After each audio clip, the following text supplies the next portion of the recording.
Do you have a suggestion for a Rockstar Impact Podcast guest? Go to impactpodcast.com and just click Be a Guest to recommend someone today. This edition of the Impact Podcast is brought to you by ERI.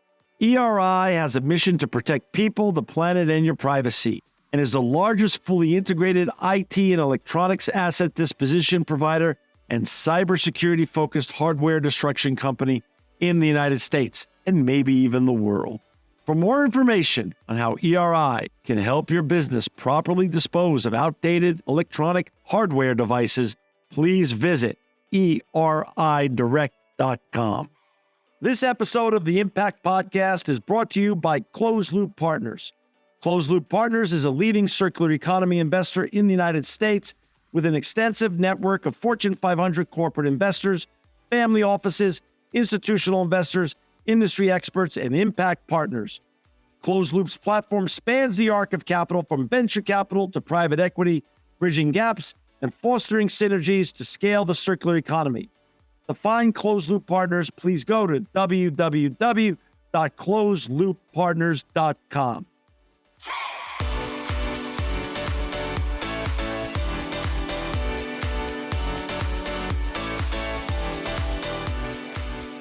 Welcome to another edition of the Impact Podcast. I'm John Shigarian, and I'm so excited and honored to have with us today Dr. Julie Michelle Klinger. She's the Associate Professor at the University of Wisconsin-Madison. Welcome, Dr. Klinger. Happy to be here, John.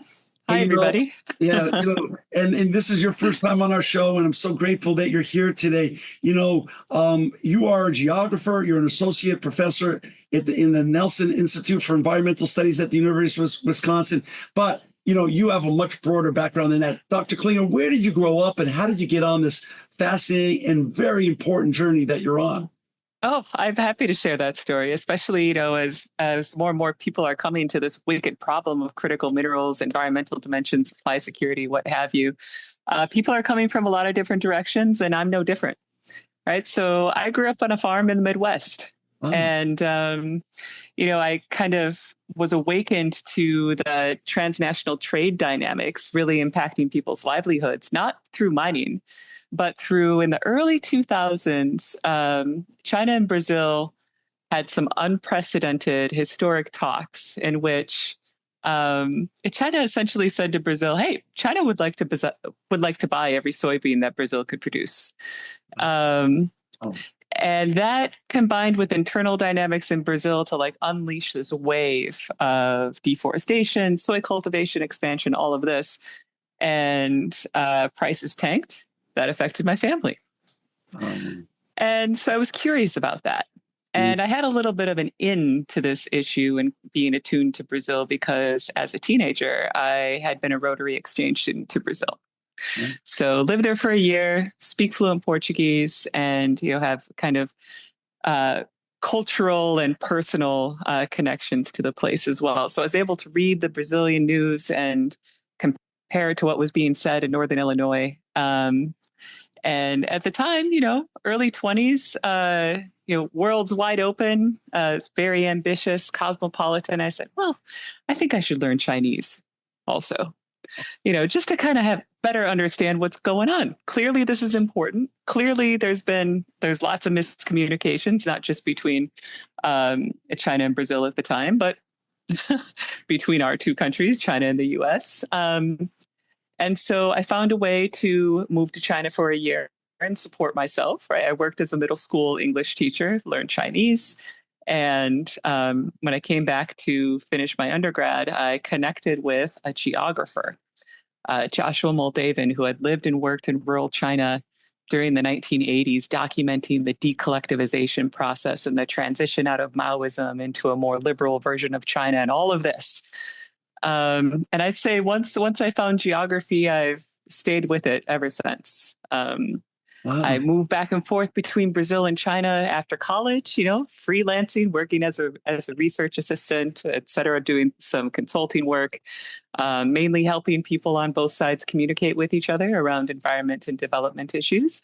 And then I thought, the bummer about being a consultant is that you answer somebody else's questions. And what I really wanted to do was define the questions. And so I thought, for someone who's not from a kind of PhD, like heavily academic background, I thought, oh, maybe that's what a PhD is about. And I went into academia at that point. So when you were going back and forth between China and learned to speak both Chinese and Portuguese, that was when China and Brazil were part of what was then called the BRIC nations, right? Mm-hmm. This was very early days. Oh, okay. Right? This was like 2003, 2004. Wow. Which part of China were you living in back then? My very first year, when I was a provincial middle school English teacher, I lived in Changchun in northeastern China. Wow. Lived there for 11 months, about a year. And then when I did a year of study at the Johns Hopkins University. Sure. And then my home base was in the Southwest in the Eastern Himalayan foothills in Kunming for a little bit. And so for my dissertation research, which was on rare earth mining, processing, the global geography of rare earth elements, really asking why, given that rare earth elements aren't rare, why are they mined in so few places? Right. One of those key places being Bayan Obo in Inner Mongolia Autonomous Region in China. So a lot of my work focused there, right? Bayan Obo is located right in the north central part of China, close to the China-Mongolia border. So, like you said, these were early days. And I want to understand. So you grew up in a farm. Did your parents give you this extraordinary level of not only curiosity, but courage? But to be a young single woman going to Brazil and China, even in 2026, takes a lot. And back in the early 2000s, that takes a lot plus. Where did you get all that curiosity and courage from? Well, I think that question would really make my parents laugh because I think I was a bit of a handful growing up. But no, I came of age, post-Cold War. Cosmopolitanism was, the way of the future. Yeah. Cosmopolitanism, the global spread of democracy, absolutely inevitable. Right? Those are the things that really motivated me, and really. The Rotary Youth Exchange as a teenager helped me really consolidate that as a core set of, I guess, morals and commitments. And so, I was always told to kind of figure it out when I was growing up. Right. And so when we take on these big global scale problems, I do also think that it is up to us to figure it out, right? To develop the skill sets and the methodological toolkits that will help us answer the most pressing question of our age. So you went to Sarah Lawrence undergrad. You then went to Johns Hopkins University, Nanjing University, and learned how to speak, studied China studies. And then you got your PhD, as you just mentioned. You then went on the PhD journey to become a professor, and you got a PhD in geography from University of Berkeley. So you're a bear and a badger. It's true. Lots of animals, actually. So then how many years ago did you, after you got your PhD, did you start teaching at University of Wisconsin? Okay. So I got my PhD in 2015. Okay. And, true to those cosmopolitan values, my very first job after finishing my PhD was at the School of Global Studies at Boston University. Oh. Right, and that was newly formed around a cosmopolitan mandate as well. And so I was really enthusiastic, right, about contributing to that project. And Boston is just such an incredible city, too. Although the traffic there really reminds me of early 2000s China. I agree. If any listeners are in Boston and you've been back and forth between the two places, you know what I mean. I definitely know what you mean there. Yeah. So you went there? And then what did you do? Yeah, I was there for about 5 years. And what I realized that I was becoming ready to supervise PhD students myself. Oh. Right. And so then I moved to University of Delaware to their Department of Geography. And I was there for about 5 years, right? Department of Geography and Spatial Sciences, and really worked hard to build the kind of research programs that, harness the best of our discipline, I think, which is you have your qualitative muddy boots, social science fieldwork side, and then you have your geospatial remote sensing satellite tech side and kind of everything in between.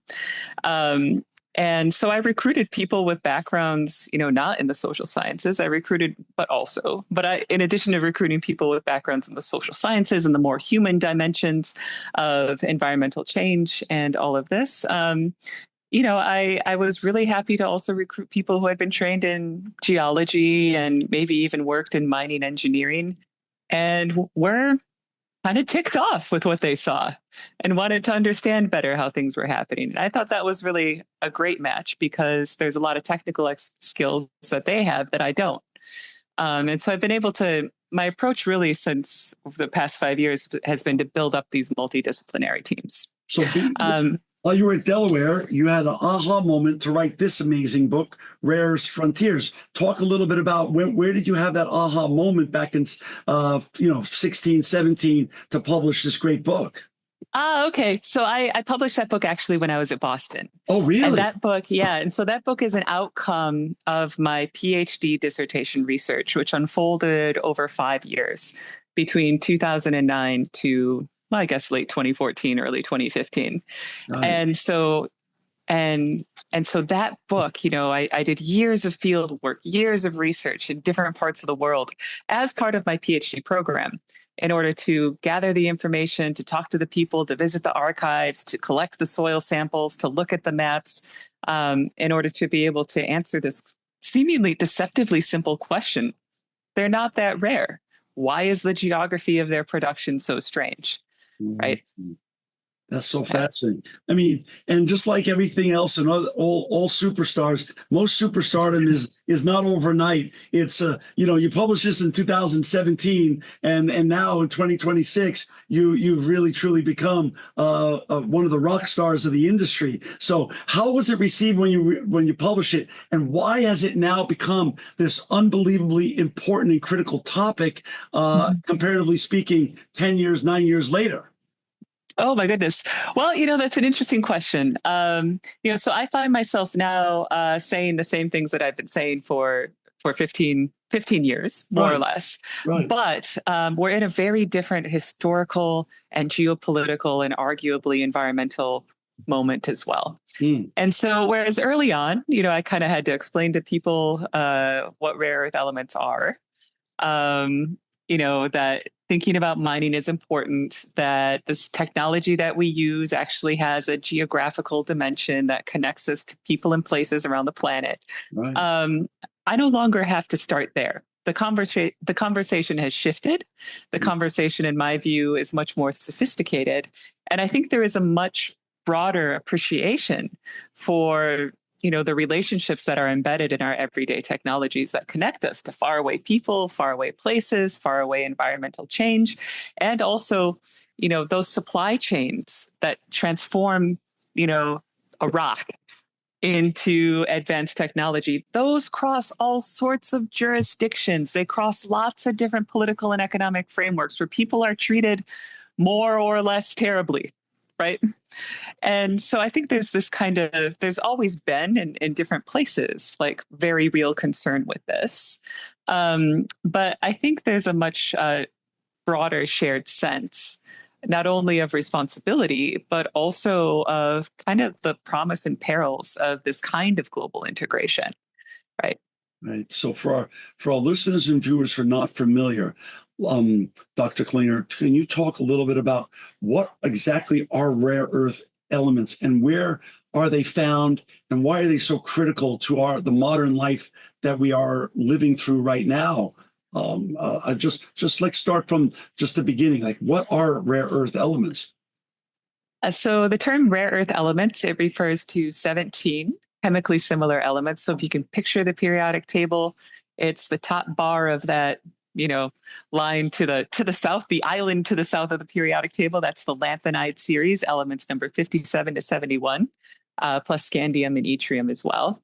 And each element is unique, but what makes this family kind of collectively fascinating and really important to just about every kind of technology you can think of is that they have these fantastic magnetic, optical, or conductive properties.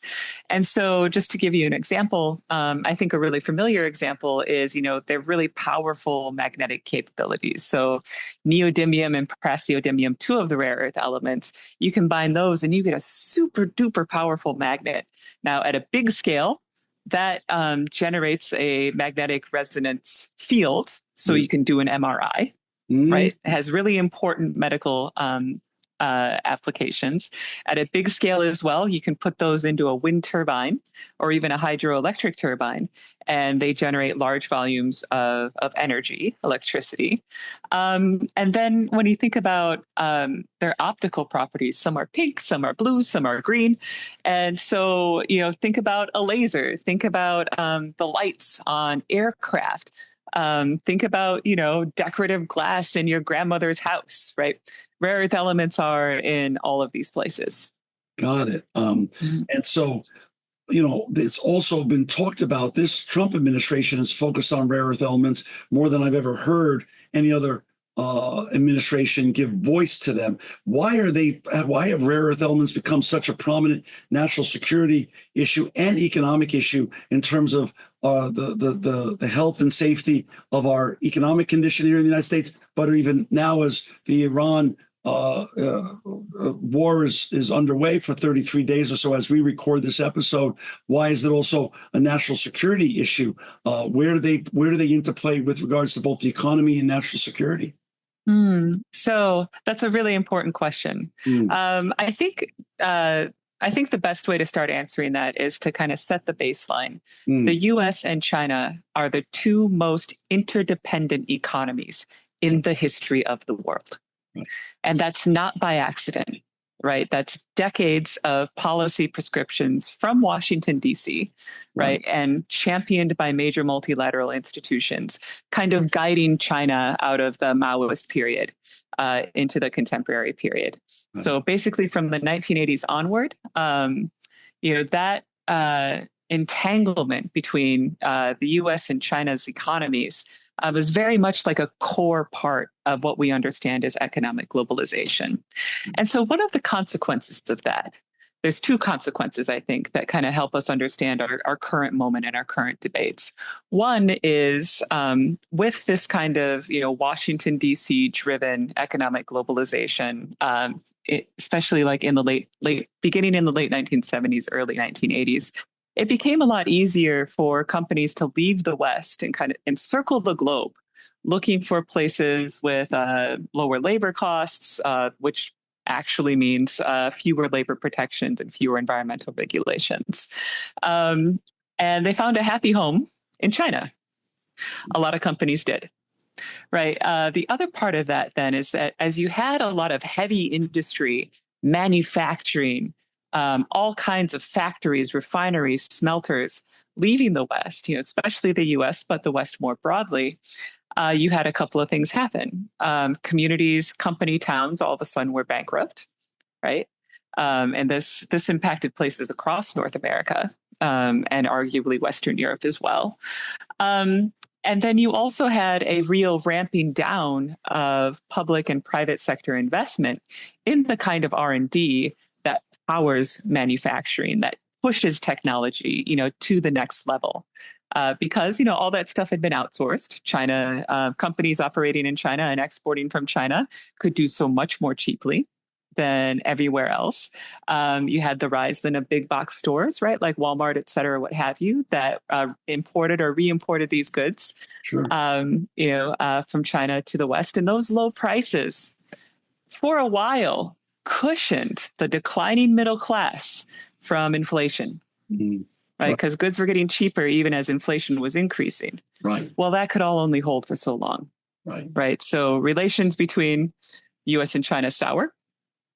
Right. All of a sudden, that interdependence, which had been such an important part of economic security and, distributing risk and all of that, all of a sudden, that's a major vulnerability. And on top of that, right, the low cost kind of offsetting the effects of, inflation and declining wage rates in the United States, that also kind of started to fall apart really intensely, especially during COVID. Sure. Right. Yeah. why are rare earths now? How did we end up in this position where if we were interdependent for all these years, the number one and number two economy, Mhm. why did we fall behind as a country so badly on the rare earths issue? Because the way I read through your materials and this wonderful book, and I highly recommend this book to all our listeners and viewers who are interested in this topic. It's really, really well done. It's almost like that's almost like China's Strait of Hormuz. Hmm. Their monopoly on rare earth materials. And why did we fall so far behind? Is it just geography? Is it just, Mm. or are there other extenuating issues that aren't that easy for the eye to see? Well, I think the main thing is, rare earth elements aren't rare. Like we're talking about 17 chemically similar elements, and 17 elements is a pretty good chunk of the periodic table. And so they are found. I mean, there's well over 1,000 identified reserves around the world. There's lots in the U.S. Right. Right? And we're talking just geological reserves. Like, Right. let alone if we think about the hundreds of thousands of landfill sites and waste sites and legacy industrial sites and airplane boneyards and shipbreaking yards and all of these places that have above ground rare earth bearing components that could be harvested. Right. 137 billion pounds of electronics come to their natural end of life every year in the world. That's a lot of electronics too. That's a lot of electronics. That's a lot of really useful elements that maybe we don't need to be digging new holes in the ground, right, to get. Right. Maybe we could Right. actually be tackling our e-waste problem. Yeah. I mean, especially now with the supply security being a much more salient concern.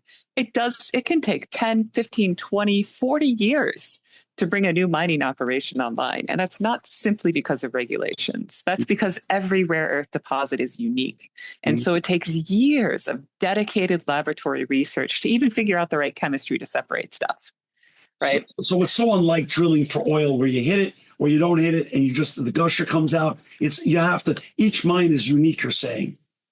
Exactly. Each deposit is unique. Mm-hmm. And the thing that's really different about, we'll just call all of these different waste types of waste, we'll just call them above ground sources. Right. Right. The thing that's different about those is that they're mixed up with other electronics, sure. Yeah. But they're not present with hundreds of other metal and mineral materials, right, including maybe radioactive materials, right, which is a real problematic aspect of opening new rare earth mines. Radioactive materials tend to be present as well. Right. But if you're talking about recovering rare earth elements from this how much was it? 137 billion pounds a year.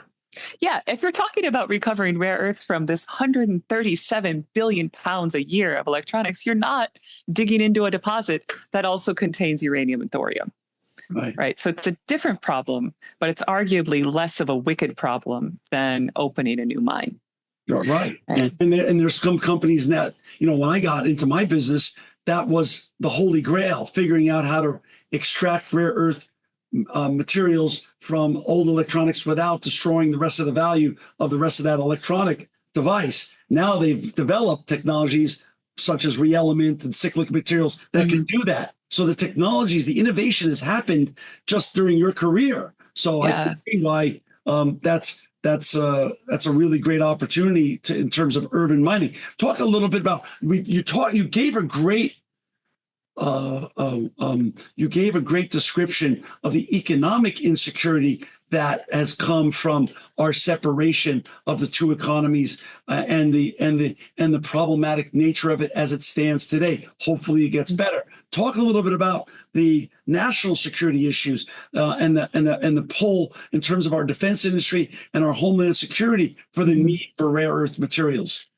Yeah, I'm happy to address that. So the same fantastic magnetic and conductive and optical properties that make, pretty glassware and MRI machines and, personal technologies and all of this, those same properties are also really important for defense applications, right? So rare earth magnets are used in the navigation components for drones and smart bombs.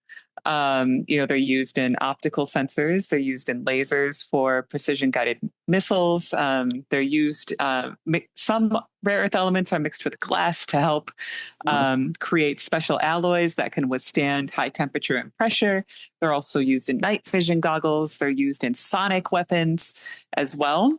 And they're also used to make metallic alloys that can withstand high temperature extremes. And so, a lot of these, the weapons industry, believe it or not, is not that different from just about any other sector, right? Where, insofar as it's characterized by a global supply chain, where components are manufactured in different places, and then parts are assembled here, and then that component is sent over to this factory over here, where it's assembled into something else. For years, decades, the overriding imperative was highest quality, lowest cost, right? And the highest quality, lowest cost, most reliable supplier for even weapons components was China, right? This was not unknown, right? The Department of Defense knew about this. Right. Congress knew about this. Right. The executive branch knew about this.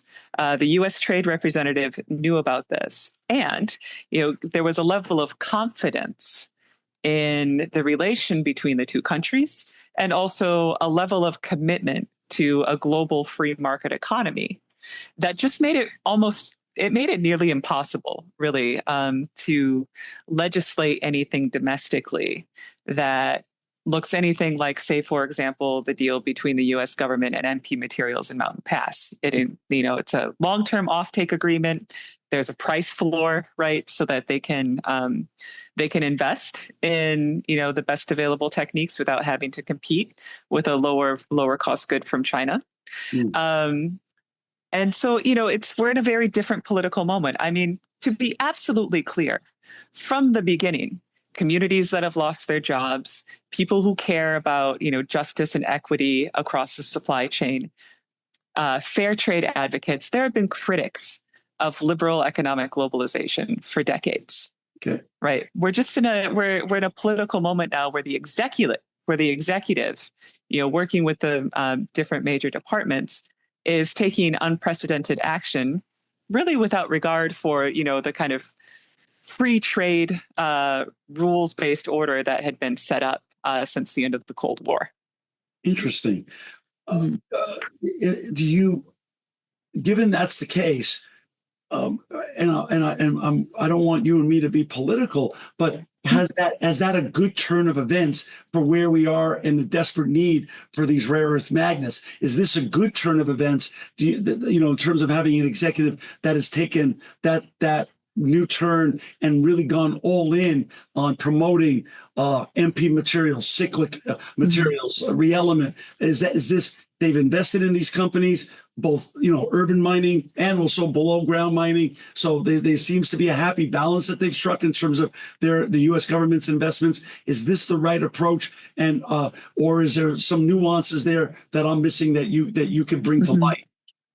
Yeah, so I think this is a really important discussion because, look, I mean, we are finally having a discussion about industrial policy that, I think politically and culturally across administrations, there's been almost like an allergy to, for the past, You're right. Since like the late 1990s. And so it is important that we talk about industrial policy and industrial planning. So for my part, I think that one of the really important kind of reconfigurations of, economic policy is that governments really should have the discretion to support and subsidize industries that are important for national well-being. Right. This is something that this is something that the WTO agreements made it really hard for member states to do. Right. And this is why one of the reasons why, the WTO was so fiercely protested, really since its inception around the world, because it basically hobbled the ability of governments to look after their domestic industries. And instead, they had to open themselves up entirely to global free market competition, what have you. And so I'll just say, like, I say that just to say, like, broadly, like, we do very much need to be having a conversation around industrial policy. Right. With respect to rare earths in particular, I mean, it's kind of funny. Shortly after the book came out, 2017, 2018, 2019, I spent some time in DC and was talking with folks about the possibility of a similar arrangement, but to build up industrial capacity to build renewable energy technology. Got it. Right. And so it's like, hey, there's this great facility. Like at that point, it was just a few years into it having been revived, right, in Mountain Pass, California. Sure. They had a hard time like getting adequate support domestically and from the West.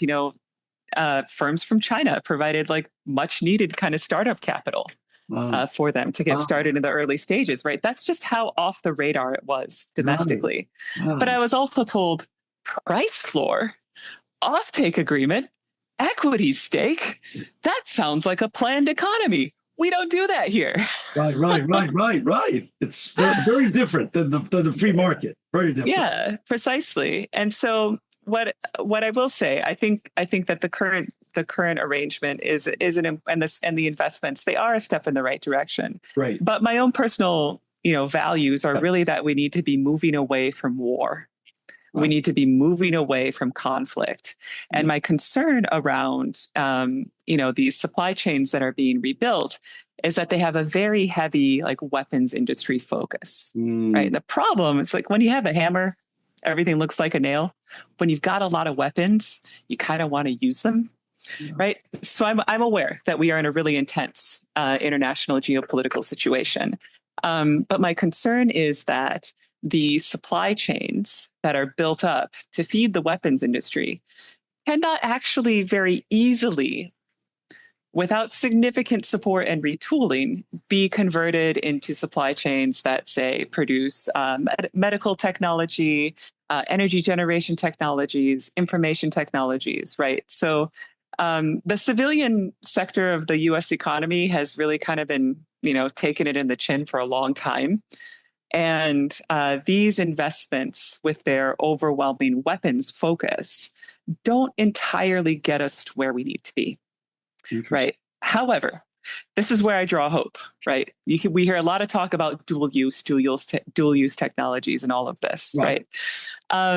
So my hope is that, dual use goes both ways. That perhaps now, under a much more bellicose political moment, we're rebuilding these industrial supply chains in the U.S. and across the global North and West. Right. My hope is that when we get to more peaceful times, we will then, with intention, right, with strategy, with foresight, with a primary concern for the well-being of our citizens and allied countries and across the world, retool those weapons supply chains to meet long-standing civilian needs in healthcare, in education, in transportation, in information technology, and so on. That makes so much sense. For our listeners and viewers who've just joined us today, we've got Dr. Julie Michelle Klinger with us. She's an associate professor at the Nelson Institute for Environmental Studies at the University of Wisconsin, and she's one of the premier rare earth magnet specialists in the entire planet. This is the book that she wrote, and she's come off some very high-profile appearances recently on 60 Minutes and also in the New York Times, which we'll get to in a little bit. Dr. Klinger, to talk a little bit about the dominance of China. When you look at let's just say, a map of the world, and if we were to make it sort of a heat map as to who has more rare earths underneath their ground, how did China come to dominate the supply chain so deeply? Is it because they have the most deposits underneath their ground? Did they develop the best technology to recover it? Were they first to recover it, but other countries are going to come online in the future, such as Greenland and Vietnam, to help balance this out? How did they get their dominance? And is that dominance sort of a foregone conclusion for them to keep in the next 100 years or so? Oh, yeah, that's an interesting question. So if you look at the U.S. Geological Survey data, China has roughly 1/3 of the world's proven reserves of rare earth elements. Now, proven reserves, this is a little bit of geology speak, right? But proven reserves means that you have very carefully surveyed the site so that you can do much more than kind of broad estimations. right? And those reserves under kind of and those reserves under current market valuation are potentially economically viable, right? So that's to have a proven reserve, you've got to do a lot of research, right? Now, rare earth elements are relatively ubiquitous in the Earth's crust. So that means a couple of things. Bigger countries with larger territories will have more rare earth elements. There's been really extensive geological research in China, Canada, the United States, Brazil, Australia. And that's why then, not coincidentally, these are the top 5, right? Rare earth bearing places with kind of proven rare earth reserves. Right. So it's more of an artifact of research and public and private investment in that geological research than it is a sort of law of geology. Now, you mentioned Greenland and Vietnam. Yeah. And this is where it gets really wicked. All right. So although rare earth elements are crucial for a whole host of applications, they're used in very small amounts. Right. So, I mean, it's a global rare earth consumption is still measured in hundreds of thousands of tons per year. And that is actually pretty small, because when you consider a bulk commodity like iron, it's millions of tons, right? It's order of magnitude greater.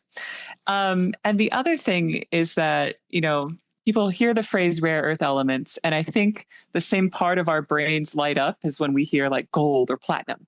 Things like this. Right. Rare earths are at a very different price point. They are much cheaper. And so what that means then, rare earth elements aren't rare. They're relatively ubiquitous in the Earth's crust, and they're actually pretty cheap. Like, they're not valued highly by the market. This means that it's a really tough business to actually succeed in. And so what that translates into at the individual industrial mining site level is that upwards of 50%, in some cases 70, 80% of the rare earth elements that are dug out of the ground, kind of preliminarily processed and pulverized or what have you, they just get tossed in the waste heap. They don't even move through the supply chain. Wow. Right. And that's simple economic supply and demand. Right. If industrial operations were to begin to operate at fuller recovery and efficiency, I mean, it would certainly solve our rare earth supply concerns, but it would also tank the price. Right. So there's a really powerful disincentive to actually operating at fuller recovery and efficiency. In fact, the guys out at Mountain Pass are fond of pointing to one of their waste heaps and saying that's the second largest deposit of rare earth elements in North America. And I think they're probably right. Wow. Right? The market really is tough for rare earth elements. It's peculiar, right? It's not like gold or platinum in that things aren't very valuable, and it's not like iron or steel in that they're used in extremely small amounts. Kind of like how you might use baking soda when you're making cookies. Just a little bit does the magic. Right. That's so interesting. When I opened your book to start with, it was about a month ago when I knew you were going to come on the show, and I started reading your book. You dedicated it. It was very kind and very balanced in terms of your dedication was to the people and the geography, both that you came to know and love in Brazil and in China. So talk about the benefits and the burdens of rare earth mining. Obviously, you said that, we know there's a huge civilian economy that desperately needs rare earth magnets and minerals, and a defense industry, and you've made that case. So we know where the benefits go, potentially. The burdens, though, you're very balanced, and you're very and you've given voice to the tragic side of mining and the dangerous side of mining. Can you share a little bit more about who bears the cost and why it's very important to keep that in the front of our minds too as we move forward here? Thank you. Thanks for asking that question. It's it's one of my responsibilities as a scientist and a scholar to look at as many facets of the issue as possible, including the ones that are uncomfortable, including the ones that are honestly anguishing. And that includes looking at the public health burden that's been borne by communities in where I research, especially in the rare earth capital of the world, in Bayan Obo and Baotou in China. So, this was a place that was built up shortly after the Communist Revolution in China. 1949, the People's Republic is founded. Mao Zedong traveled to Russia, met with Stalin, and they had lots of consequential discussions. And one of them was how they would build up an industrial foundation between, I think it translates as two brotherly states, right? Right. And the iron deposits at Bayan Obo with the rare earth elements and the radioactive materials that had actually been identified in like the early 19-teens and then further verified in the 1930s, crucially through geological expeditions supported by Germany. Nazi Germany was sending geologists everywhere. Wow. To find raw material to support their war effort, right? So that geological deposit had already been characterized, and so Mao and Stalin decided together that Baotou would become, a priority industrial foundation place, right? And so, just to kind of paint a picture for you, 1949, 1950, it's a tiny trading town. It's not an industrial hub. Right. There's Mongolian nomadic pastoralists, these are their ancestral lands.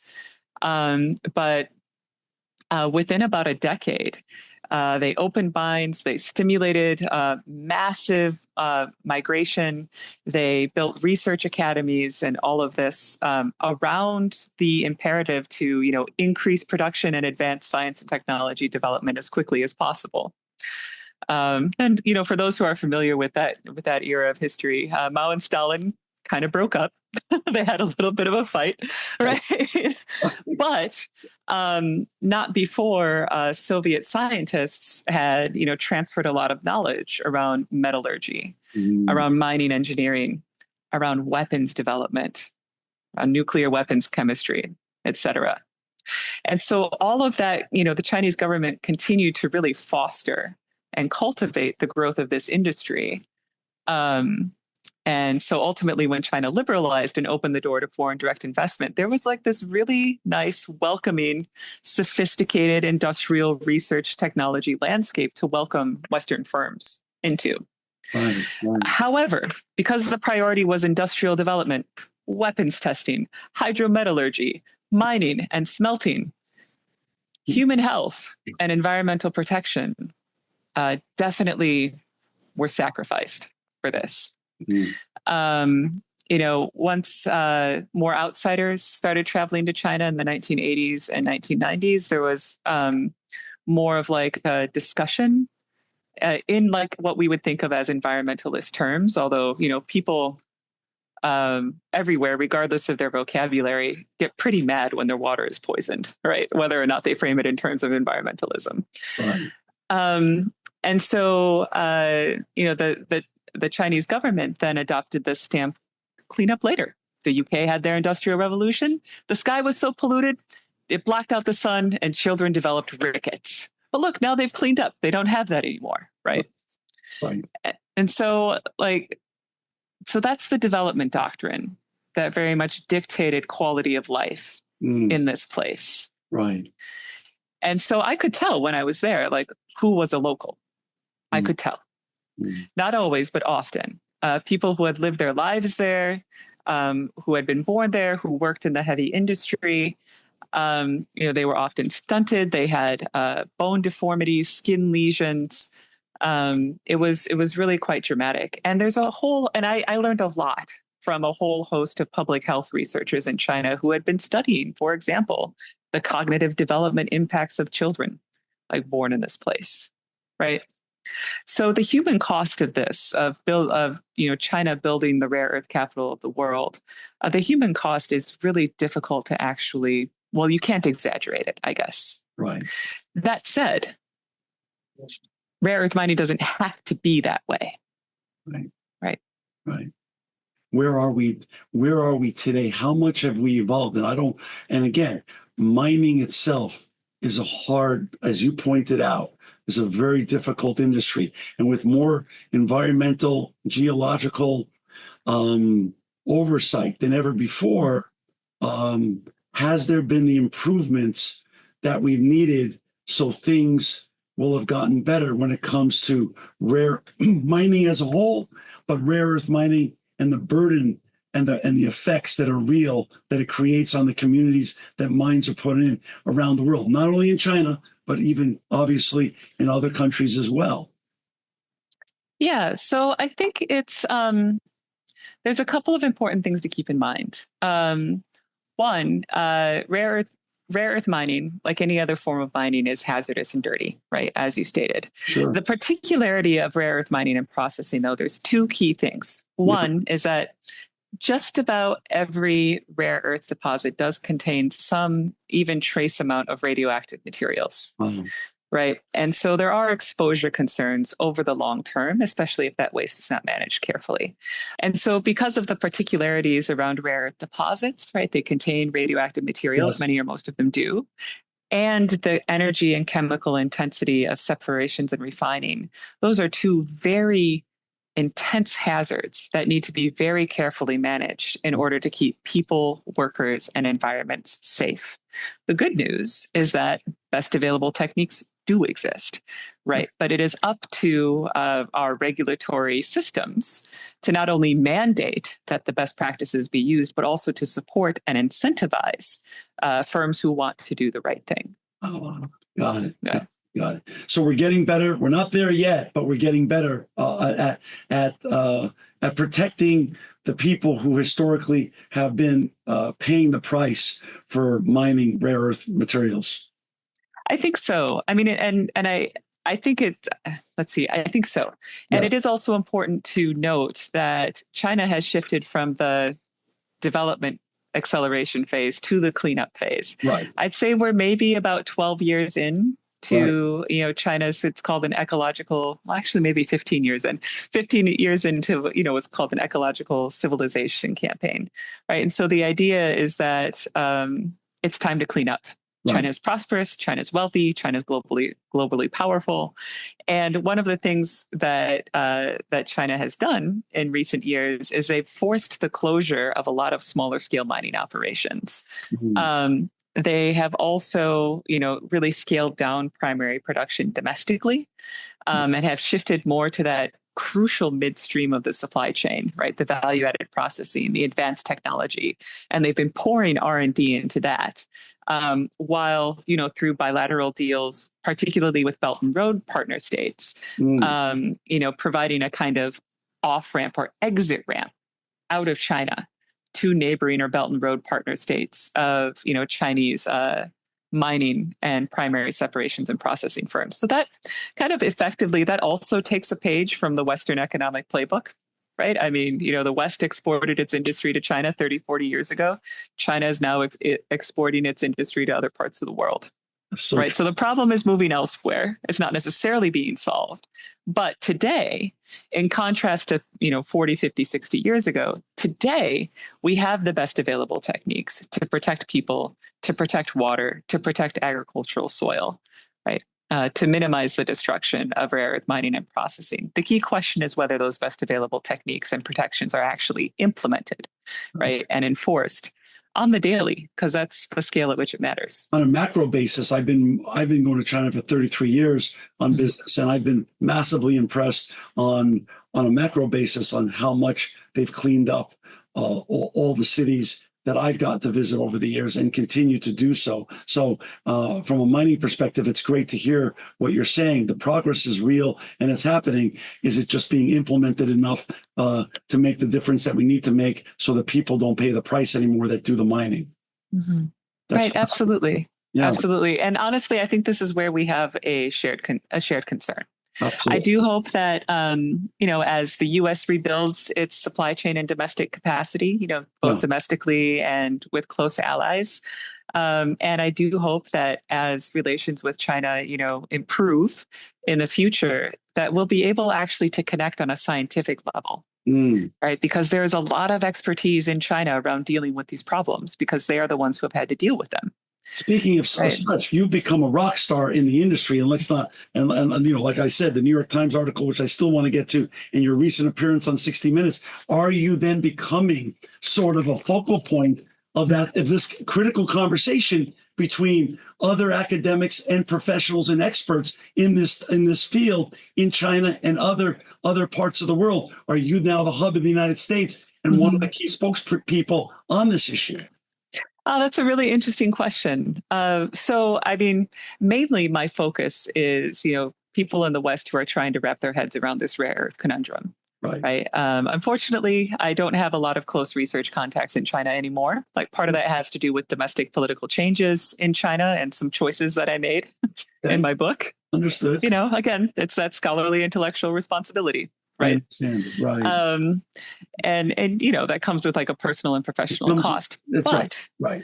But I think that it's very important to help people understand. Yeah. Right. Rare earths are very particular.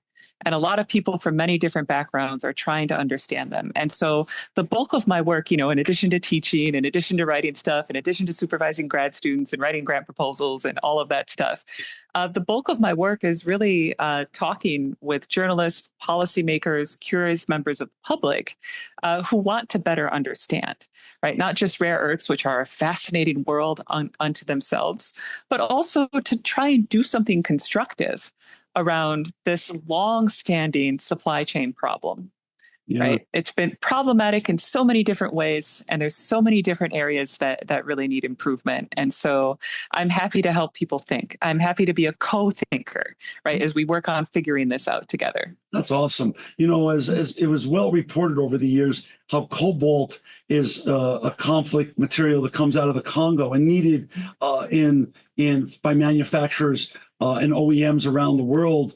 And we spoke earlier about Greenland and Vietnam and the very fine balance that you pointed out between overabundance of rare earths and pricing and making it difficult and making the opportunity ripe for people who want to mine or recycle these rare earths and get enough to the marketplace to supply our needs. Talk a little bit about conflict dynamics and how they intersect with critical minerals in countries such as Ukraine, Myanmar, and Venezuela. Just like we had the issues from the cobalt and from the Congo. How is that interrelationship and that dynamic working out today with those countries? Yeah, so this is it's an intriguing geopolitical situation to be in. Right.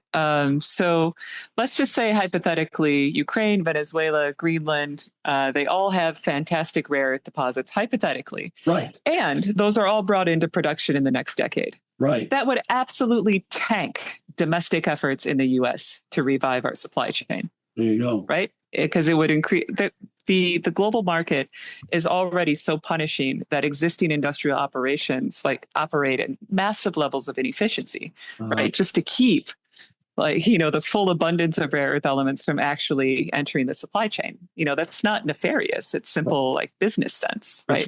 Supply and demand or what have you. Right. What I've seen over the years is that rare earths are often almost like more of a pretext for conflict or for territorial claims. Arguably even kind of neo-imperialist activities like Russia in Ukraine, et cetera. And it doesn't really bear any kind of correspondence to the actual everyday reality, the economics of the rare earth sector. Right. So in terms of rare earths featuring in conflict, they do in the sense that they're often invoked to justify unilateral military action.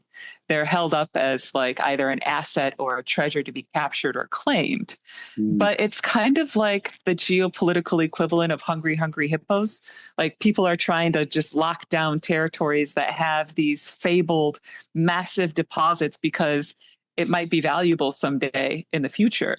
Right. When, if scarcity were really the issue, which arguably it's not, we would just recycle, right? We would just like reprocess our existing and growing waste problems to capture not only rare earth elements, but many other designated critical minerals and materials from them.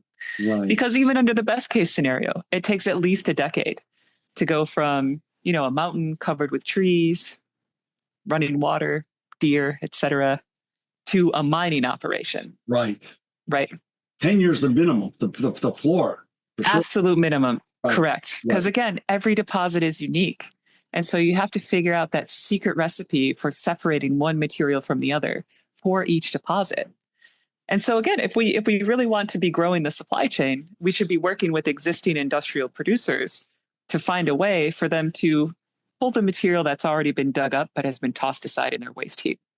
So your approach is not to say no to the mines, or as you say, and I've read before, we can't mine our way out of the rare earth problem and rare earth security issue, but we have to find a balanced approach with responsible mining, using the best technology available to them to protect their workers, with a balanced approach of recycling the industrial waste, mining waste, and old electronics that have come online in the world too, and find that right balance is the right approach. Is this pretty much how you're approaching the topic as a state of art thinking today? Yeah, I think so. I mean, my sense is that the large scale industrial producers really do want to do the right thing. Right. The good news there is that the technology exists. The recyclers, they want to do the right thing. The problem there is that the logistical support doesn't exist. But a logistical challenge is totally different than a technological challenge, right? We can figure out logistics. We figured out how to recycle paper and things like that. We can figure out how to recycle other things. These are all solvable problems. And so earlier you were kind of asking about my career and how I moved around and all of this. So I moved here to UW-Madison to the Nelson Institute for Environmental Studies precisely to build a critical minerals working group focused on above ground sources. Right. Because not only are you achieving supply chain security if we figure out how to solve the logistical puzzle around recovering critical materials from waste, but also we're engaging in long-standing needs for cleanup. Right. A waste dump is a problem. And it is a problem that just exists until you make it not a waste dump anymore. Right? Right. You're exactly right. Well, according to I mean, so how is that working? How is that what you wanted to create at the University of Wisconsin-Madison? How is that working out in terms of giving air and giving light to these important topics, and where is that spreading to? Yeah, so my current task right now is identifying all the different types of expertise, technical expertise across the university and the broader innovation ecosystem that actually can help us achieve this paradigm shift, right? And a lot of it involves working with people who have spent their careers thinking about membranes and filtrations, but have never done so in relation to the question of rare earth elements, or people who are concerned with, declining crop yields or contamination of agricultural land, bearing in mind that those contaminants are many metals and materials that are now considered critical and are being mined in different parts of the world, right? But have never thought about their soil remediation in relation to critical mineral supply security. And so I'm just on a really enthusiastic fact-finding tour, honestly, to find the people with the expertise that we can bring under this umbrella of critical mineral supply security that also moves away from needing to open new mining operations. Dr. Klinger, you wrote a fascinating and important op-ed piece in the New York Times that was published on February 6th called Hiding in Plain Sight. Can you give a little overview of that article and why that was so important and why it was so well received? As I shared with you before we started recording this episode, I referenced it in my comments in Washington, D.C. recently when I was in front of government officials and policymakers. And literally, when I sat down with them in breakout sessions post my remarks, that article, they were so fascinated by it and wanted to, or many of them, by the time we sat down, had already consumed it because I referenced it from the stage and really, really appreciate it. Tell me what you've wanted to convey in that Hiding in Plain Sight, and how's it been since that piece was published? Oh, thank you. It was such an honor to have the opportunity to write that piece for the New York Times, given its broad and diverse readership. Sure. And I think it's been part of, really turning rare earth elements into a kitchen table issue, right? It's something that people think about and talk about. But the message that I wanted to bring is not now we have another thing to worry about in addition to everything else, which is rare earth elements, but actually the solution is right here staring us in the face. But the problem is that solution looks a lot like industrial waste, pollution from mining operations, right? E-waste, contaminated agricultural land, right? But if we look at actually what those contaminants are, it contains many designated critical minerals, metals, and materials, right? Including rare earth elements, right? And so we can actually, I think, have it all. That's the message I want to convey. And what do I mean by we can have it all? I mean that we can have our critical mineral supply security, and we can have our environmental protection, and we can have our environmental remediation. Right. Environmental protection is about preserving what remains. Remediation is about restoring contaminated urban and agricultural landscapes so that they become more healthy and generative. It's safer places for our kids to grow up to. More circular. Absolutely. I mean, according to the UN, only 22% of all electronics that come to their end of life, out of that 137 billion pounds annually that we talked about earlier, are being responsibly recycled. That leaves a delta of opportunity that's just massive in terms of, just a massive opportunity. You also just recently, I was sharing with you also that I was in Tokyo on business, and one of my friends from the recycling industry forwarded me a clip of you recently on 60 Minutes. Talk about how that came to be and what's the response has been since you appeared on the unbelievably iconic and important show called 60 Minutes. Well, so that was an extraordinary opportunity as well, you know, and that story was really about, the rise and fall and revival of the MP Materials, the Mountain Pass mining facility, as well as their magnet production facility. And, it was about kind of like repatriating production in a big way. And they did a good job of tracking me down to provide some context, background, and information on rare earth elements. Now, the segment, I think they maybe used 2 or 3 or maybe even 4 minutes of a 4.5-hour interview. They were curious. They wanted to know all of the intricacies. They wanted to know about the history, the China piece, the chemistry, the potential for recycling. When were they first discovered? Where were they first discovered? So I was happy to share all of that with them. But it didn't quite make it into the 60 Minutes cut. Listen, though, but you made it in the cut. Even 4.5 minutes is more airtime than most people ever get. So, good for you. Talk a little bit about AI. How is AI affecting your work, and how is it affecting the work of both responsible recycling of these materials and also the responsible mining of these materials? Yeah, so I approach AI from a couple of different standpoints. One is, its increasing role in data analysis and generation. So AI is being used to fill gaps in geological data that, is a little dicey. If anyone has interacted with one of these AI interfaces and experienced an AI hallucination, you can just imagine like what the stakes are if it hallucinates or kind of smooths over geological data, right? So I'm engaged with it from that standpoint. The other standpoint with which I'm engaged is the actual physical infrastructure of AI, right?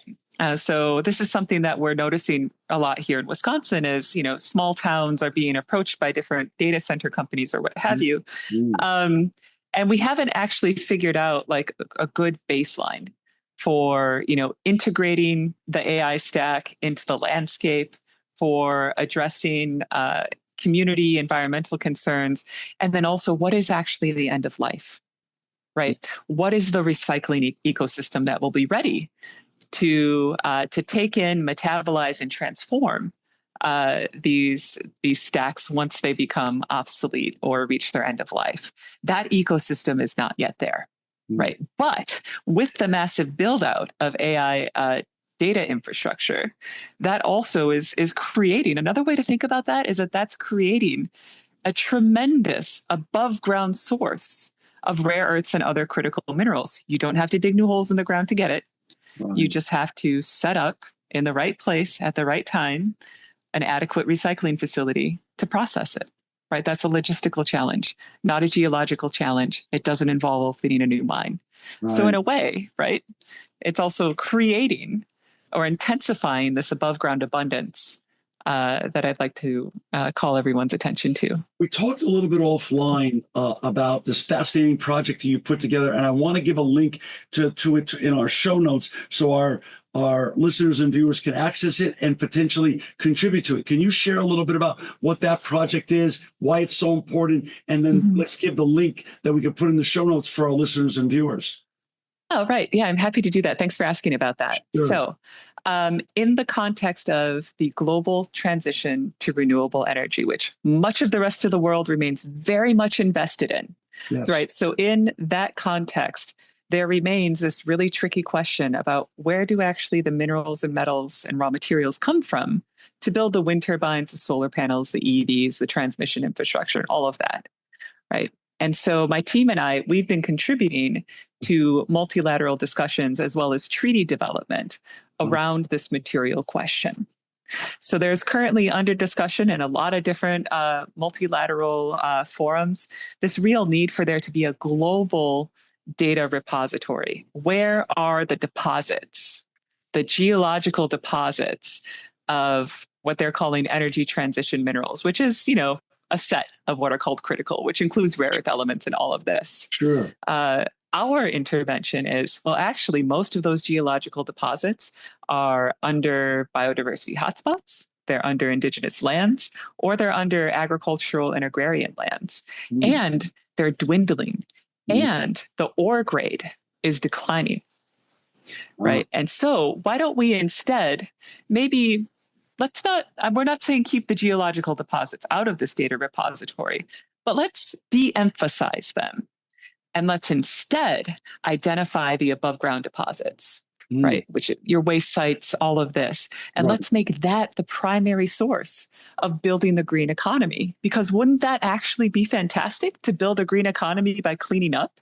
Instead of this kind of sacrifice trade-offs, right? To build a green economy, we have to get dirty first, right? It takes some mining, et cetera. So we have an open letter put together, and it is on our website, Klinger Lab. And we are inviting signatories, all walks of life. If you agree with the principles, if you want to help out, if you have ideas to contribute, if you click on the signature form, there's lots of options in there. How you want to sign, which geography you do or don't want to be visible in. And if you have ideas to contribute or want to follow up, you can let us know, right? And that's klingerlab.com or .org? .com. .com, klingerlab.com. We'll put it in the show notes so our listeners and viewers can easily access it. Dr. Klinger, no one has the world changes faster than ever. Moore's law has become obsolete. But if I was to ask you to take out a crystal ball, and I know it's much harder today than it's ever been in our lifetimes. What does your crystal ball say about the next 3 to 5 years? Are you hopeful about the direction we're going? And how can we all do our part to help impact the great and important work that you're doing to make a more circular and better world for all of us? Oh, thank you so much for that question. It's one that I get a kind of a lump in my throat actually thinking about it, because I'm deeply aware of the conflict, the anguish, the deprivation that seems to be getting worse instead of better, globally and in many instances and contexts domestically as well. But I'll tell you what my hope is. I hope, and my hope, I think, is based on evidence and experience. Most people would prefer to have the basic comforts and securities of everyday life without having to make that compromise. Like, oh, if you want these conveniences, then we have to destroy these ecosystems, or laborers have to live shorter lives, with terrible pay or what have you. I think most people would agree that that's neither desirable or arguably even necessary. Right. If there's anything that the current administration has done, they've shown us that, if you decide to do something, you can actually just do it. Right. Right. And so my hope is that when it comes to environmental and occupational health and safety, when it comes to peace and all of those wonderful, important values, right, that will exercise courage and decisive action as well. I hope you're right. And Dr. Klinger, I hope you continue your great work. I want to, first of all, thank you for spending over an hour with us today in this interview and coming on the Impact Podcast. I also want to thank you for this beautiful book here for our listeners and viewers. I bought this on Amazon.com. I'm sure you could buy it on Amazon.com, other great websites and other great bookstores. You can find this very important book on this more and more important topic. Dr. Klinger, I just want to say, thank you also for writing the New York Times piece and what you're doing at Klinger Lab. We'll have it in our show notes for our listeners and viewers to find that. Most important from what I'm thanking you for is thank you for also all your great and important work over a career and lifetime. And thank God you're so young so you can continue to do this work. And thank you for making the world a better place. Thank you, John. And thanks to all your listeners. Together we can do this. This edition of the Impact Podcast is brought to you by Engage. Engage is a digital booking platform revolutionizing the talent booking industry. With thousands of athletes, celebrities, entrepreneurs, and business leaders, Engage is the go-to spot for booking talent, for speeches, custom experiences, live streams, and much more. For more information on Engage or to book talent today, visit letsengage.com. This edition of the Impact Podcast is brought to you by ERI. ERI has a mission to protect people, the planet, and your privacy, and is the largest fully integrated IT and electronics asset disposition provider and cybersecurity-focused hardware destruction company in the United States, and maybe even the world. For more information on how ERI can help your business properly dispose of outdated electronic hardware devices, please visit eridirect.com.